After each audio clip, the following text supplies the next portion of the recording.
अस्सलाम वालेकुम नाज़रीन। आज के जो कैसे वो है जी अरशाद भट्टी साहब, और अरशाद भट्टी साहब ने बहुत ही अहम किस्म के इंकशाफात किए हैं, वो भी इमरान खान की रिहाई के मतलब, क्योंकि मुज़ाकरात के दरवाजे जो हैं वो खुल गए हैं और अनकरीब खान साहब की रिहाई जो है वो होने वाली है। तो आइए पहले अरशाद भट्टी साहब की बातचीत सुनते हैं, उसके बाद बात करते हैं। जो शुरू करने की उम्मीद भी है चारों तरफ, मुज़ाकरात जो होने लगे हैं या होने जा रहे हैं या अभी बताया नहीं जा रहा, या और अच्छी बात है ना बताया जाए, या जो इब्तदाई बातचीत हो चुकी है, इसमें जो इस्लामाबाद की लंगर गप है उसमें यह है कि संजीदगी है तमाम स्टेक होल्डर्स में। पाकिस्तान तहरीक इंसाफ में इसलिए संजीदगी है कि इमरान खान से 3-4 मुलाकातें हुई उन लोगों की जिन्होंने कहा है कि हमें वंस फॉर ऑल एक मरतबा देख लेना चाहिए कि मुज़ाकरात के बाद कोई चीज़ निकलती है या नहीं निकलती। और जो हम पे एक लगाया जाता है कि हम किसी के साथ नहीं बैठ सकते, हमारा काम ही ये है कि जब कोई मुल्क आगे बढ़ने लगे तो हम उस पर हमला आवर हो जाते हैं। तो जो हमारा इमेज है, जो कल को कोई ये ना हो कि पार्टी पर पाबंदी, बगावत का मुकदमा। तो एक मरतबा उन्होंने कहा कि इमरान खान साहब से कहा कि आप हमें इजाज़त दें, एक मरतबा हम ये देख लें। तो 26 नवंबर के टेंस माहौल के बाद के फ़ौरन बाद पीटीआई ने एक कमेटी बनाई, और वो कमेटी आपके सामने, उसमें उमर अयूब, असद कैसर, अली मोहम्मद ख़ान और सलमान अकरम राजा और अली अमीन गंडापुर चूँकि पहले भी मुज़ाकरात करते रहे हैं तो इसलिए उनको भी डाला गया। तो ये कमेटी बनाई, पहली उनकी संजीदगी थी।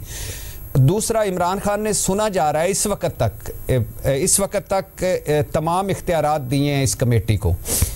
तीसरा, इलेक्शन, जैसे पहले भी मैंने कहा, इलेक्शन चोरी या मैंडेट चोरी या इलेक्शन धांधली से पीछे हटी है पाकिस्तान तहरीक इंसाफ, और शहबाज हुकूमत को फरीक माना है पाकिस्तान तहरीक इंसाफ ने, और वो जो चोरों, डाकुओं, लुटेरों के बयानिए को मुअत्तल किया है जब तक कोई इसमें से कोई चीज़ नहीं निकल जाती। तो और इसके दो, आपको ये भी इल्म है कि दो इसके उन्होंने रखे हैं मुतालबात के, सियासी कैदियों की रिहाई और 9 मई और 26 नवंबर पर जुडिशल कमीशन।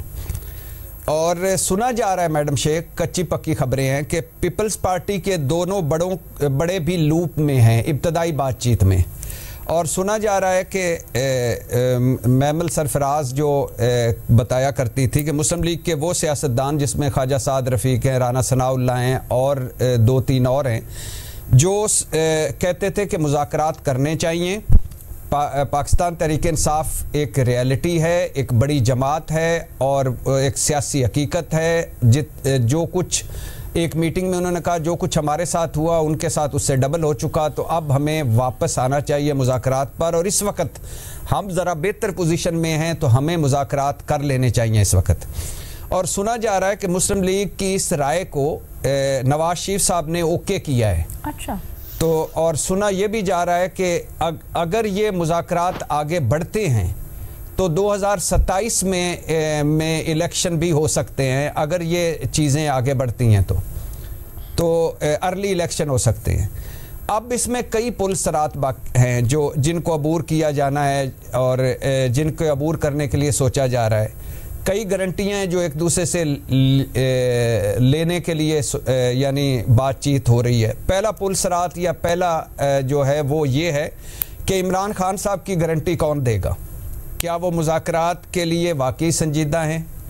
क्या वो मुज़ाकरात अगर हो जाते हैं, किसी मुआहदे पे पहुंच जाते हैं, तो क्या गारंटी है कि वो जब उनको रिलीफ मिलता है या जब वो बाहर आते हैं या जब उनको कुछ पाकिस्तान तहरीक इंसाफ बेहतर पोजीशन में आती है तो वो इस मुज़ाकरात से पीछे ना हट जाएँ। जैसे उस मीटिंग में ये भी कहा गया कि जब 9 मई जब हुआ उससे पहले हुकूमत और पाकिस्तान तहरीक इंसाफ के मुज़ाकरात, जिसमें फवाद चौधरी थे, शाहमूद कुरैशी थे, परवेज़ खटक थे और उसमें असद उमर थे।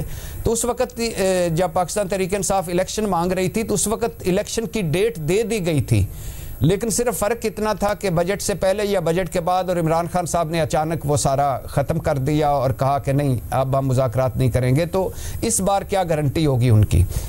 और फिर दूसरा है 9 मई 9 मई ज़ाहिर है इस पे फ़ौज का एक बड़ा एक ही उनका मौक़िफ़ है कि 9 मई पर जिन्होंने हमले किए हैं उनको सज़ा मिलनी चाहिए और अगर माफ़ी मांगी जाए तो आगे बातचीत चल सकती है। तो 9 मई का क्या करना है? और इसमें यह भी है कि जिन पर मुकदमे कुछ तो हैं जो 9 मई में मुलव्वस थे, वो प्रेस कॉन्फ्रेंसें करके निकल गए। कुछ हैं जो 9 मई पे या फुटेज में नज़र आते हैं, उनके मुकदमे चलने चाहिए। लेकिन कुछ ऐसे हैं जिनका 9 मई से कोई ताल्लुक ही नहीं है, जैसे परवेज़ इलाही हैं, जैसे शाह महमूद कुरैशी हैं। माना इस दुनिया में कदम कदम पे हैं धोखे, मगर 9 मई में परवेज़ इलाही और Shah Mahmood Qureshi it's not okay. तो ये जो 9 मई में नहीं मुलव्वस उनको रिलीफ दिया जाए, या जो जिन पे झूठे जाली मुकदमे हैं उनको रिलीफ दिया जाए, या पाकिस्तान तहरीक इंसाफ को सियासी स्पेस दी जाए। और ये जो बहुत सारे जैसे पाकिस्तान तहरीक इंसाफ में बहुत सारे लोग हैं जो मुज़ाकरात के हामी नहीं हैं, और इसी तरह हुकूमत में बहुत सारे लोग हैं जो मुज़ाकरात के हामी नहीं हैं। तो उनका भी एक थोड़ा सा कोई बातचीत आगे बढ़े, तो ताकि उनकी भी कोई 19-20 उनके साथ भी की जाए और फिर एक पार्टी पॉलिसी रखी जाए। तो कुछ ना कुछ हो रहा है, लेकिन ये कुछ इससे कुछ निकलेगा ये अभी कबल अज़ वक्त है। लेकिन पहली दफ़ा ऐसे लग रहा है कि चारों तरफ संजीदगी है। मतलब आप कह रहे हैं बाकायदा मुज़ाकरात का माहौल बन गया है आपके ख्याल में? जी, मेरे ख्याल में जो इस्लामाबाद की लंगर गप है, जो क्या सराहियां हैं, जो कच्ची खबरें हैं, उसमें है। ओके, बड़ी अच्छी बात है आइडियली कि सियासतदान आपस में मामलात सुलझा रहे हैं, लेकिन 9 मई का आपने भी जिक्र किया, आपका क्या तज्जिया है? क्या रियासत 9 मई और इमरान खान और शाह महमूद कुरैशी के ऊपर 2 कदम पीछे हटेगी?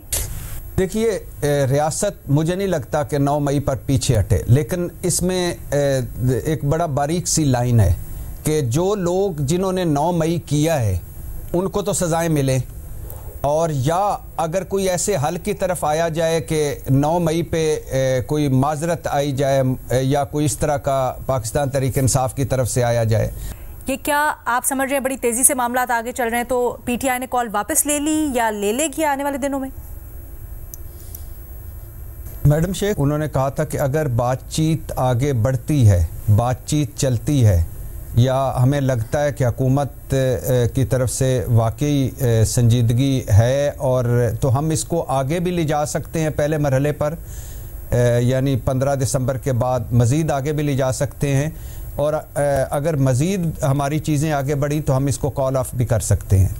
अभी तक उन्होंने इन दोनों पे डिसीजन नहीं लिया, लेकिन मैडम शेख वो इशू ये है कि ये है कि बातचीत करनी चाहिए, मुज़ाकरात होने चाहिए, ये तय है। इसमें किसी को कोई जो अगर कोई कहता है ना कि ये ऐसी बात है नहीं है, तो वो झूठ बोल रहा है।